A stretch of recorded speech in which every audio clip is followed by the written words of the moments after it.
بسم الله والحمد لله والصلاة والسلام على رسول الله وعلى آله وأصحابه ومن تبعهم بإحسان إلى يوم الدين وبعد. يا أيها الذين آمنوا اتقوا الله حق تقاته ولا تموتن إلا وأنتم مسلمون. My dear brothers and sisters in Islam, as we continue looking at our greatest blessings, the blessings we should certainly be grateful for, today I wanted to do something a little different and share a personal story, kind of a personal experience that I've had with you. While I was visiting Mecca in my early days of study in Medina, the city of the Prophet ﷺ.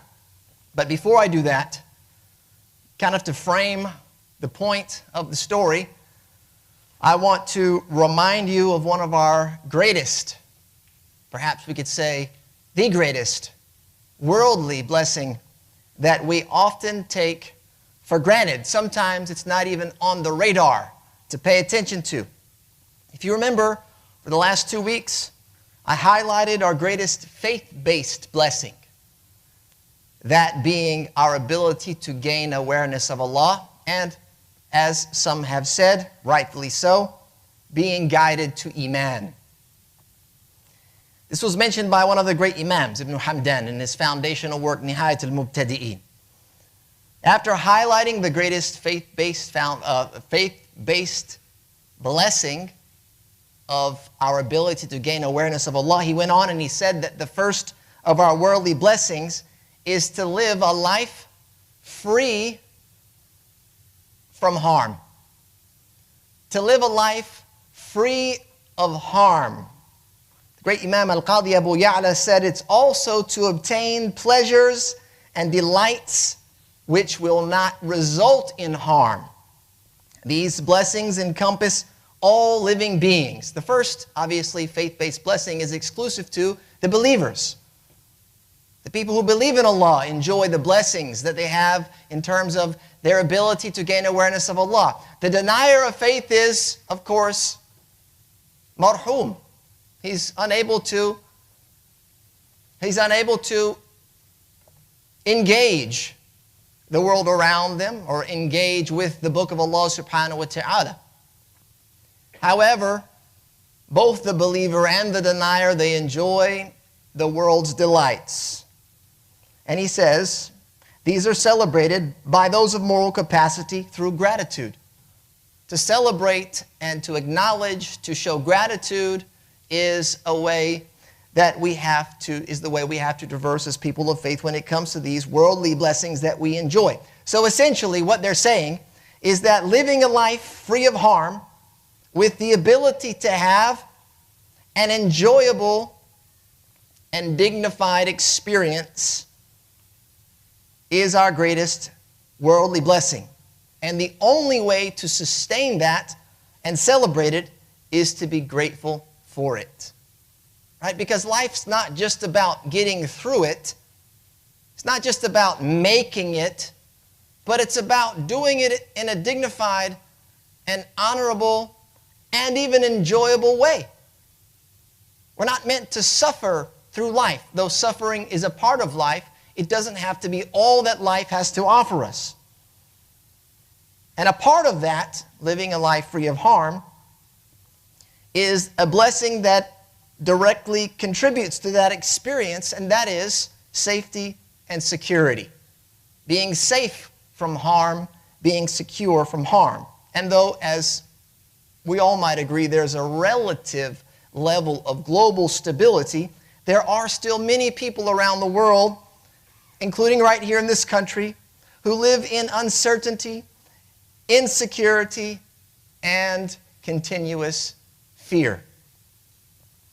To live in safety and security has been a common desire of all peoples throughout the ages. If we look in the Quran as far back as Ibrahim, we can see this to be the case when he prayed to Allah subhanahu wa ta'ala, as mentioned in the Quran in Surah Al-Baqarah, verse number 126, when Allah says, وَإِذْ قَالَ إِبْرَاهِيمُ رَبِّ اجْعَلْ هَذَا بَلَدًا آمِنًا وَارْزُقْ أَهْلَهَا مِنَ الثَّمَرَاتِ.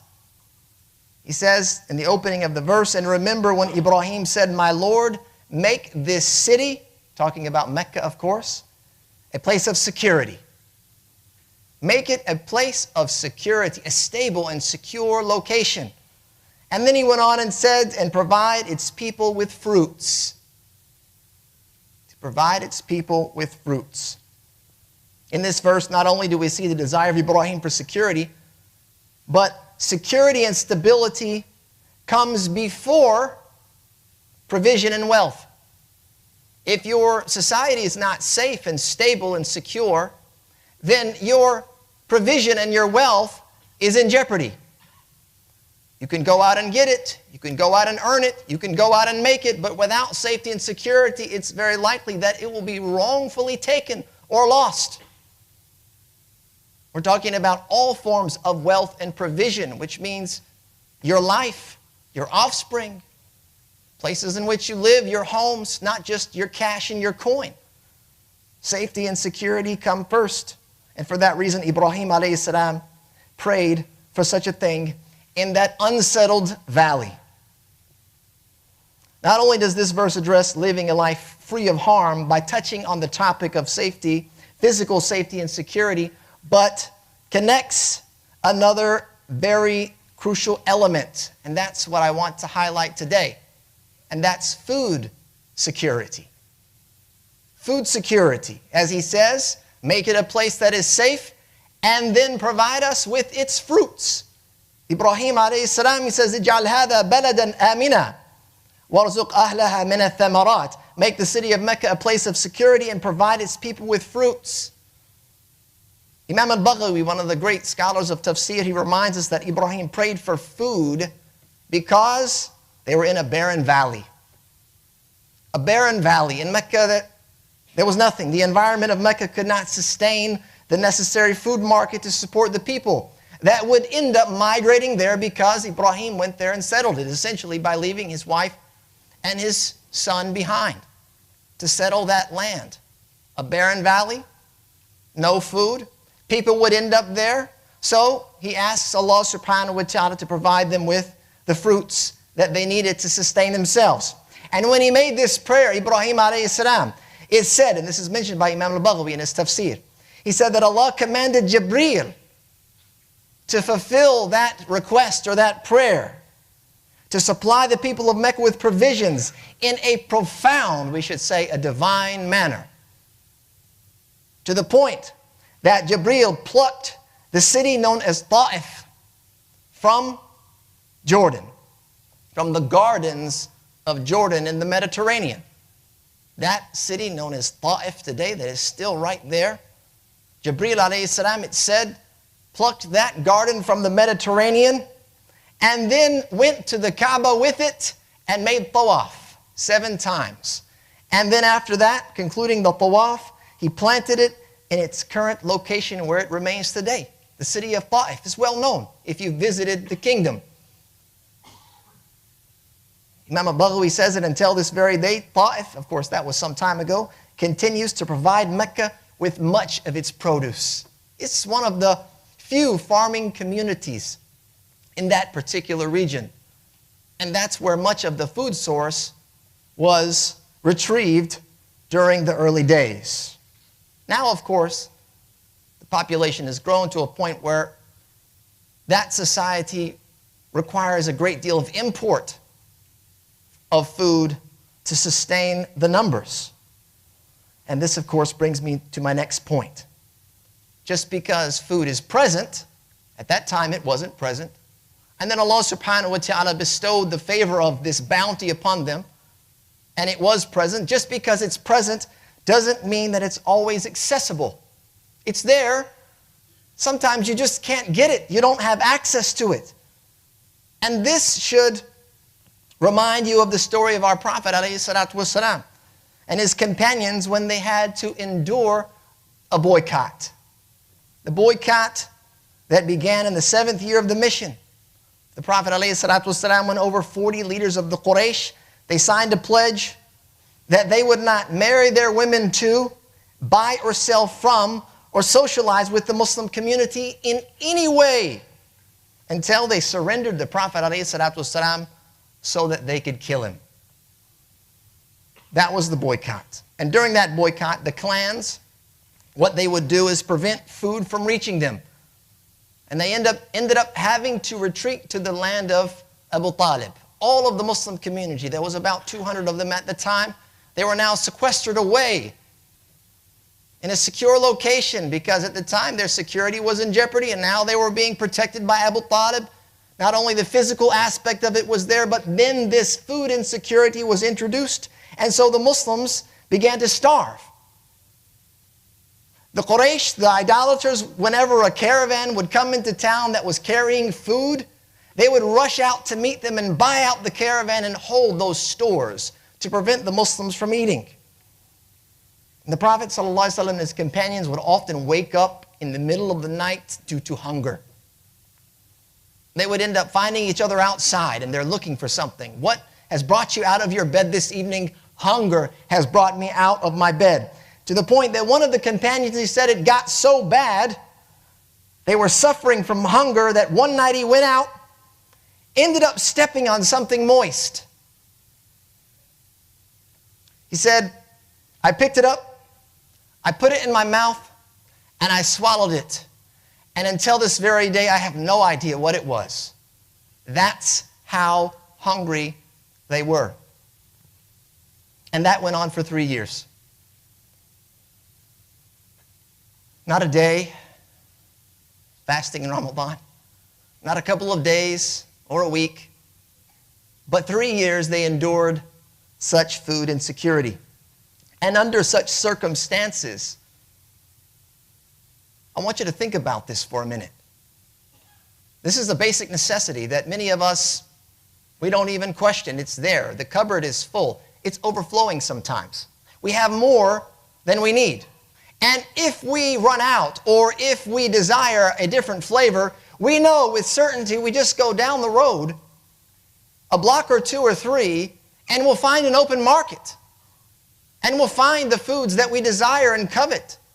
Even though there's food at home, we want a different flavor, we want something new, we want something fresh. We go to the restaurant, it's right there, it's at our fingertips. For many of us, we enjoy that type of security. And if we didn't, what happens is that people are often forced to behave in a manner that they would normally be ashamed of.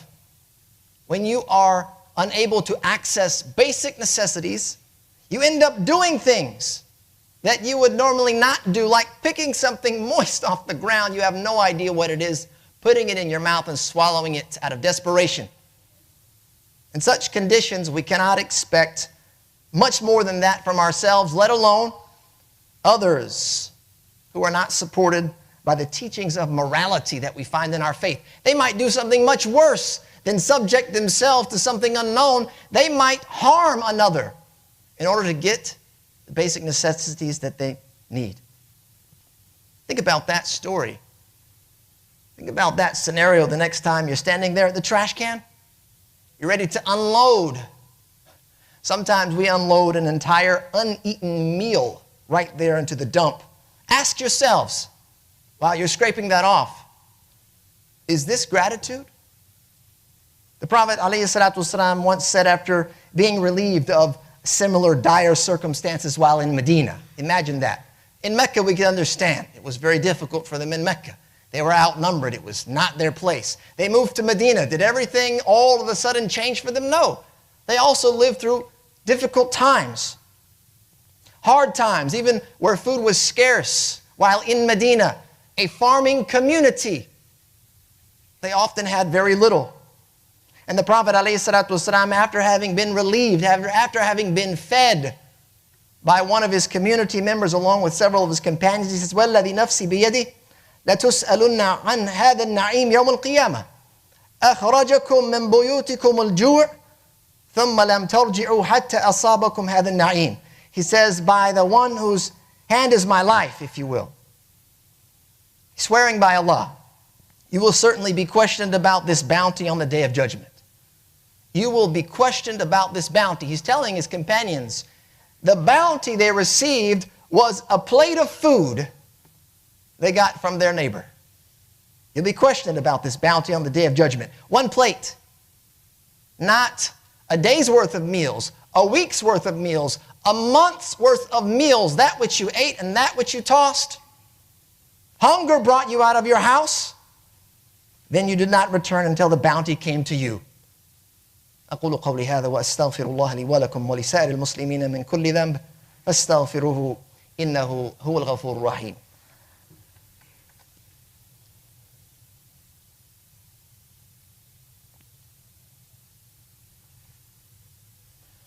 بسم الله والحمد لله حمدا كثيرا طيبا مباركا فيه كما يحب ربنا ويرضاه ونصلي ونسلم على نبينا محمد وعلى آله وأصحابه ومن تبعهم بإحسان إلى يوم الدين وبعد. يا أيها الذين آمنوا اتقوا الله وقولوا قولا سديدا يصلح لكم أعمالكم ويغفر لكم ذنوبكم ومن يطع الله ورسوله فقد فاز فوزا عظيما. Brothers and sisters, so I promised you a story, and that's what I wish to deliver to you now. This story happened, as I said, early on in my days of Medina. I had the privilege of making Umrah in the month of Ramadan. It was the first time I would visit Mecca, the holy city, in the blessed month of Ramadan. And because of that, I did not know the strategies and tactics of making Umrah in Ramadan. And so I ended up going in the day.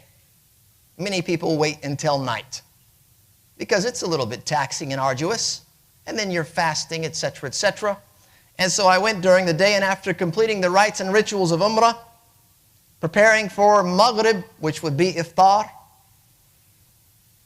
I started to head to the masjid, Masjid al-Haram. Now, if you've ever been to Mecca and Medina during Ramadan, you know that the experience of Mecca versus Medina is worlds apart. It's night and day. In Medina, the people are calm, they're organized, they compete with each other in feeding those who are fasting. All you have to do is show up to Masjid al-Nabawi. You just show up, and the moment you step foot on the courtyard, somebody's there waiting for you, asking you to join them, inviting you. Many times, countless times, stepping onto the courtyard, there was somebody that would actually come up and take my hand. Assalamu alaikum. They'd take my hand and they wouldn't let it go. You're having iftar with us tonight. And there would be somebody right behind waiting to try and take my hand from his hand. And he would hold my hand tightly and walk me one step at a time until we reached all the way inside of the masjid, and there was his place, his reserved spot that he and his family had prepared for those that would come into the masjid. And they would feed, they would wait, they'd have coffee, they'd have dates, they'd have yogurt, there'd be bread, sometimes there'd be nuts and berries, and there'd be date paste and tea, etc. It's just there. You never think about it in Medina. When you go to Mecca, I assumed it would be the very same thing, and so I was not prepared for iftar. I did not have anything with me. And I quickly found out that it was not Medina. As I left in plenty of time to get into the masjid and find a seat and hopefully be invited and sit down and just look at everything in front of me and wait to break my fast. But as I'm walking around, I start to see that there are no greeters. And the spaces that were there with food were filled. Most of them were small groups and families and individuals that had their own stuff. They weren't greeting you and pulling you in to enjoy with them, which is completely understandable. And so I realized I needed to walk outside, go to the convenience store right around the corner, grab some provisions, and then I could have iftar on my own. And that is when I saw the strangest thing happen. A guy starts to approach the masjid, one of the locals. He's got a box on top of his head, and it's filled with dates and bread. The dates are in little baggies, and the bread's just free, the little loaves of bread, like a personal loaf of bread. He starts coming towards the masjid, gets into the courtyard, and he says, Iftar as-sa'im. Basically, this is iftar for those that are fasting. And a group of people rush towards the man, and they start clawing at him. They rip the box of food out of his hands, and in the process, rip off of his head. His headgear comes off onto the floor, and he's yelling, "You're fasting, be patient, you're fasting." And they're shredding the box clawing after these bags of dates and this bread, trying to get whatever little bit of food they can. Meanwhile, right in front of them is an open baqala. It's a little corner store, open, giving food, serving. It's $1. It costs $1 to buy a box of food. But there they are, ripping at this guy. And I was shocked. It was a real scrap. It was a scuffle for sure. I was shocked because of the location. Shocked because of the timing. It's Ramadan. It's almost iftar. It's at the end of the day. And here you are accosting someone who is volunteering this food. I witnessed a moment of food insecurity. That's what it was. I was feeling the same way. Insecure of what I was going to eat for that meal. What am I going to do? Where am I going to get it? How? It's not available to me. It's all around me. The food is everywhere I can see. Everyone's sitting there getting ready, but I don't have. And so I started to feel insecure about food, as those people were, to the point that it drove them to this mad frenzy. Those people, they lost all sense of clarity, all sense of dignity, their sensibility gone out the window. They were scared that they would have nothing to eat for iftar. And so they resorted to behavior. They resorted to behavior that is in direct violation with what Ramadan stands for. Food insecurity, momentary, just moments. It's just moments that's going to last. But that's how they ended up behaving. What do you think could happen to people who live with food insecurity on a regular basis? How do you think that they could potentially act out or result to such types of behaviors? Not just a moment, but living their life in such a condition. What do you think could happen? The obvious factor is hunger. I mean, that's what it's all about. Not for a day. How hungry could you really be? You had a great suhoor. I mean, how hungry could you really be at iftar? But imagine going days without proper nourishment. According to the UN State of Food Security and Nutrition in the World, 2021 report, this is recent. They said there's an estimate of between 720 to 811 million people who went hungry in 2020. High cost and low affordability also mean billions cannot eat healthily or nutritiously. Billions. They have food. It's just not good for them. It's like picking up that little thing off the ground and throwing it into your mouth, hoping something will come out of it. Just putting any old thing in there, expecting something to happen. He said, considering the middle of the projected range, which is 768 million, 118 million more people were facing hunger in 2020 than in 2019, which means things were getting worse. A lot of this has to do with the pandemic, of course. But the general direction we're headed in, it's not getting better. He says, or they say as many as 161 million, considering the upper bound of that range. Brothers and sisters, food insecurity, by the way, is not something that's reserved for people abroad. That might be the first thing that comes to your mind. Food insecurity, well, I'd have to think of a continent like Africa. That's typically what we see when we turn on the TV. But it's not. It impacts those around us right here. In Camden County, 10.9% of the population. That means 54,000 people struggle with food insecurity. Burlington County, it's 7.1. That's 31,000 people. In Atlantic County, it's 15%. It's 39,000 people. Right across the Delaware River in Philadelphia, it's about 16.3%. That's like 250,000 people struggle with food insecurity of some level. What am I going to get? Is it going to be healthy or not? Am I going to have this meal? Are my meals interrupted because I just don't have access to food, even though it's all around me? They're either going hungry or, like that companion, out of desperation. They're reaching to fill their bellies with things that are questionable at the very least. Another factor, perhaps less obvious, is increased social and political conflict. That's right. Food insecurity and political conflict, social uprising, they are related. It's pointed out in a study published by the World Bank. It said food insecurity has clearly been a factor behind outbreaks of social unrest or worse. food insecurity is connected to civil unrest. That is physical security. Those two things we're talking about right now. The blessing of being physically safe and secure and food security, they're tied together. Oftentimes, it's over control of factors in food production, basically land and water. Controlling those factors leads to food insecurity. And often that control happens with civil unrest, political instability. I'm sure there's a string of issues, of other issues that are related to food insecurity. It's important to understand that it's likely to get worse. The current trajectory that we're on, according to the World Economic Forum, they said by 2050, with the global population expected to reach 9.8 billion, our food supplies will be under far greater stress and demand will be 60% higher than it is today. Remember those 800 million people that went hungry and those billions that were just struggling to get basic nourishment from the food that they do have? The strain on the food economy, it's going to get worse. So what do we do? What's the solution? What's the answer? There's a lot to this. It's not easy to unpack, and we don't have the time. But number one is awareness is the key. That's where you start. Awareness.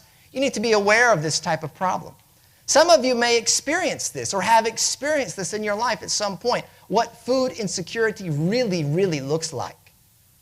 But as a community, it's something that we need to be aware of. We need to educate ourselves about the problem and its far-reaching impacts and its implications. The next thing that we can do is to reduce waste. To reduce waste. Remember standing at the trash can and emptying a plate of food in there? You know, Thanksgiving holiday just passed. Tons and tons and tons. I don't even know. I can't even remember the statistics at this point. But tons of food went into the trash because Americans on average waste 40% of the food. 40% of food in America goes into the dump, or it's wasted along the production route. The delivery route, it goes into the trash, 40%. So imagine all of the food that's consumed just yesterday on that holiday, all of the turkey and the stuffing and the cranberries and whatever it is that you have on Thanksgiving, all that stuff, 40% of it just went into the trash. And that happens every day here in America. And we, as Americans, are not exempt from that statistic. And I know that for a fact because when Ramadan rolls around, mashallah, we often are being excessive. And after fasting, you know, your stomach starts to shrink, and what you thought you were going to eat is often not what you can handle. And, well, I'm not having the same thing in two days in a row. So I may try and pretend I'm going to save it, and it sits in the back of my fridge until it starts to grow an arm and a leg, and then it has to be tossed. It's a very real problem. And just because it's available doesn't mean that it should be wasted. So we have to reduce our waste. 30 to 40% of the food supply, as I mentioned, this is according to USDA's Economic Research Service. They said 31% of food loss at the retail and consumer level corresponded to approximately 133 billion pounds of food, which means that's $161 billion worth of food. And this was a statistic in 2010. Allah subhanahu wa ta'ala says, وَكُلُوا وَاشْرَبُوا وَلَا تُسْرِفُوا إِنَّهُ لَا يُحِبُّ الْمُسْرِفِينَ. And eat and drink, but be not excessive. Eat and drink, yes, enjoy. That's a part of our blessings of this world, is to enjoy these delights, to enjoy them in our lives. But do not be excessive, because excessiveness leads to harm. To be in excess is harmful. Eating too much or wasting too much. And that's not the solution to wasting food, by the way, is overeating. Say, oh, don't waste it. Better eat it right now. That's not the solution to wasting food. The solution means you're consuming less. You're avoiding creating waste in the first place. Not only does this happen on a personal level when it comes to what we eat on our own in our own homes, but as consumers, we have to demand that it happen at every stage of the production and supply chain level, as well as the retail level. We don't want to see misshaped produce. Right? This happens. Misshaped produce. tossed aside because it doesn't meet certain beauty standards of what should a cucumber and potato and onion look like. Sometimes they come out looking a little different than what you see in the supermarket.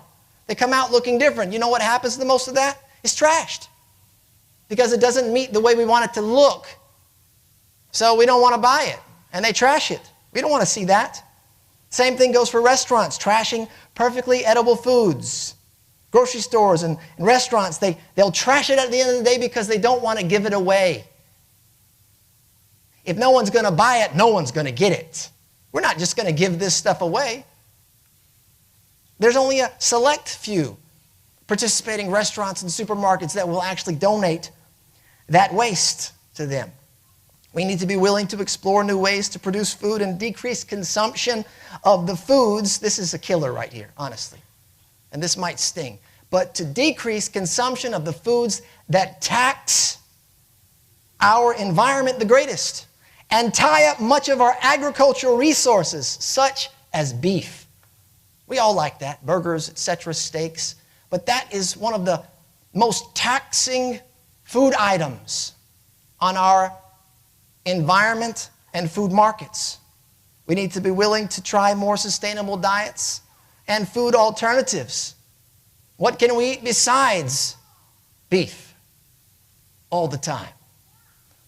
You know, doing the same old thing will not yield different results. It will not be different tomorrow if we're doing the same thing we did yesterday. And we have to be generous. We have to be generous to those of us that are living in food insecurity. Those of us that have must be willing to give to those that need. There's a lot that can be said about this topic, and I think it's extremely important for our community to be a part of the conversation. And I know that right now is not the time to discuss every single point. And so, to spark some interest and perhaps involvement, what we're going to be doing here at GCLEA is having a food drive for the entire month of December. Non-perishable items that will be distributed locally to help impact Camden County's food insecurities, Burlington County, Atlantic County, perhaps Philadelphia. We're going to try our best to have a positive impact on this problem. And not just that, it's not just about dropping off the foods to our shelf over here, which is, by the way, located next to the kitchen. If you haven't been back there, there is a food drop spot that's always there, but this month we want to try and really make that work for us in the community. But it's about having a conversation and developing awareness. Remember, non-perishable and halal donations, they can be placed back there on the food drive shelf near the kitchen, and we will be working to get those out and distributed to local families that are in need. Until then, we ask Allah subhanahu wa ta'ala to forgive us of our shortcomings, to overlook our faults and mistakes. We ask that He forgive us of our sins. We ask that Allah subhanahu wa ta'ala continue to bless us in this life and in the next, that He give us the best of this dunya and the best of al-akhirah. Wa sallallahu wa sallam ala nabiyyina Muhammad wa akhiru da'wana. Alhamdulillahi Rabbil Alameen.